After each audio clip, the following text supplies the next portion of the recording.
আসসালামু আলাইকুম, আমি মোহাম্মদ নুরুদ্দিন ইসলাম। আশা করি আপনারা সকলে ভালো আছেন। তো বন্ধুরা, আপনারা হয়তো ইতিমধ্যে জেনে গেছেন টেকনো এবার তাদের পোভা সিরিজের অধীনে আরও দুইটি দুর্দান্ত স্মার্টফোন লঞ্চ করেছে। একটি হচ্ছে টেকনো পোভা 4 আর একটি হচ্ছে টেকনো পোভা 4 প্রো। তো আজকের ভিডিওতে আমরা কথা বলবো টেকনো পোভা 4 এই স্মার্টফোনটি নিয়ে।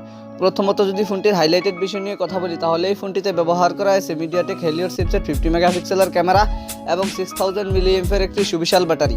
তো আজকের ভিডিওতে আপনাদেরকে জানাবো টেকনো পোভা 4 এই স্মার্টফোনটির ফুল স্পেসিফিকেশন অ্যান্ড সেই সাথে জানাবো ফোনটির প্রাইস এবং এর লঞ্চিং ডেট নিয়ে।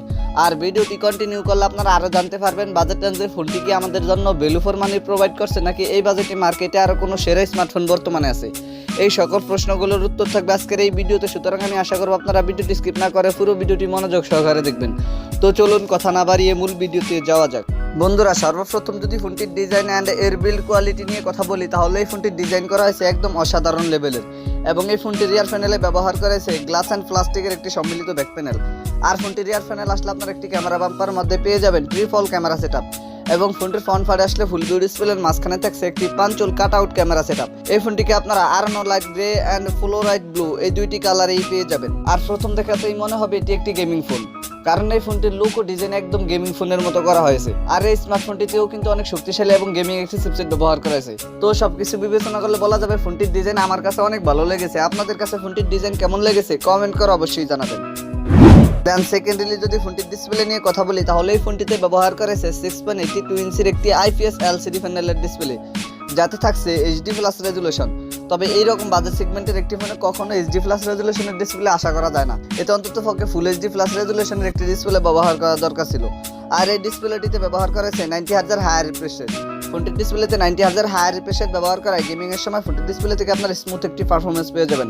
এবং এই ডিসপ্লেটিতে ব্যবহার করেছে 263 ppi ডেনসিটি। তো ফোনটির ডিসপ্লে নিয়ে আমার আর কোনো কথা বলার নেই। আপনাদের যদি ফোনটির ডিসপ্লে নিয়ে কোনো কথা বলার অথবা জানা থাকে, তাহলে কমেন্ট বক্সে লিখতে পারেন।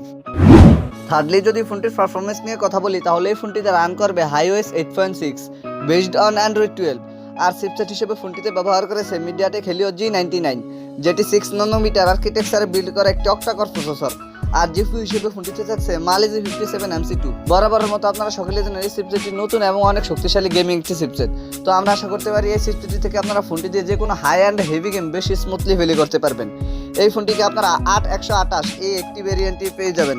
আর স্টোরেজ টাইপ হিসেবে ফোনটিতে ব্যবহার করেছে eMMC 5.1। তবে এইরকম বাজেট সেগমেন্টের একটি ফোনে অন্তত পক্ষে UFS 2.1 স্টোরেজ ক্যাটাগরি ব্যবহার করা অতীব জরুরি ছিল। এই ফোনটিতে আপনারা দুইটি সিম কার্ডের পাশাপাশি একটি dedicated microSD card slot easily ব্যবহার করতে পারবেন। এবারে যদি ফোনটির ক্যামেরা সেকশন নিয়ে কথা বলি, তাহলে এই ফোনটির রিয়ার প্যানেলে ব্যবহার করেছে 3টি ক্যামেরা, যার মেইন সেন্সরটি 50 মেগাপিক্সেলের। সেকেন্ডারিতে থাকছে 2 মেগাপিক্সেলের একটি ক্যামেরা এবং থার্ডে থাকছে আরও একটি ডেপথ সেন্সর ক্যামেরা। ফোনটির রিয়ার ক্যামেরা দিয়ে আপনারা সর্বোচ্চ ভিডিও শুট করতে পারবেন 1080p 30fps রেজুলেশনে। আর সেলফি ক্যামেরা হিসেবে ফোনটিতে ব্যবহার করা হয়েছে 8 মেগাপিক্সেলের একটি ওয়াইড ক্যামেরা। ফোনটির সেলফি ক্যামেরা দিয়েও আপনারা সর্বোচ্চ ভিডিও শুট করতে পারবেন 1080p 30fps রেজুলেশনে। এবারে যদি ফোনটির ব্যাটারি অ্যান্ড এর চার্জার নিয়ে কথা বলি, তাহলে এই ফোনটিতে ব্যবহার করা হয়েছে 6000 মিলিঅ্যাম্পিয়ার একটি সুবিশাল ব্যাটারির সাথে 18 ওয়াটের একটি ফাস্ট চার্জার। এছাড়া সিকিউরিটি হিসেবে ফোনটিতে থাকছে সাইড মাউন্টেড ফিঙ্গারপ্রিন্ট। আর ফিচার হিসেবে ফোনটিতে থাকছে audio Jack 3.5mm, Bluetooth 5.0, USB Type-C port 2.0, wifi 100/2011, NFC সহকারে থাকছে GPS। তো আপনারা তো বুঝতেই পারছেন এরকম বাজেট সেগমেন্টের একটি ফোনে NFC ফিচারটি ব্যবহার করা হয়েছে। একই সাথে এই ফোনটিতে 6000 মিলিঅ্যাম্পিয়ার একটি সুবিশাল ব্যাটারি ব্যবহার করা হয়েছে। ফোনটির চিপসেটটি যথেষ্ট পাওয়ারফুল হয় এই ফোনটি থেকে আপনারা কিন্তু অনেকটাই ভালো মানের ব্যাটারি ব্যাকআপ পেয়ে যাবেন। আর এই ফোনটির প্রাইস নির্ধারণ করা হয়েছে বাংলাদেশি টাকা 21990 টাকা। সো এই ছিল আমাদের আজকের ভিডিও। আশা করি আপনাদেরকে টেকনো পোভা 4 এই স্মার্টফোনটি সম্পর্কে মোটামুটি একটি ভালো ধারণা দিতে পেরেছি। এরপরও যদি আপনাদের কোনো সমস্যা থেকে থাকে, তাহলে কমেন্ট বক্সে জানাতে পারেন। আমি চেষ্টা করবো আপনাদের কমেন্টে রিপ্লাই দেওয়ার জন্য। আর যদি মনে হয় ভিডিওটি থেকে একটু উপকৃত হয়েছেন, তাহলে ভিডিওটিতে একটি লাইক দিয়ে দিবেন, ভিডিওটি বন্ধুদের মাঝে শেয়ার করে দিবেন। Anyway, thank you so much for watching this video. দেখা হচ্ছে খুব শীঘ্রই নতুন কোনো ভিডিওতে নতুন কিছু নিয়ে। চিল দেন, টেক কেয়ার, আসসালামু আলাইকুম।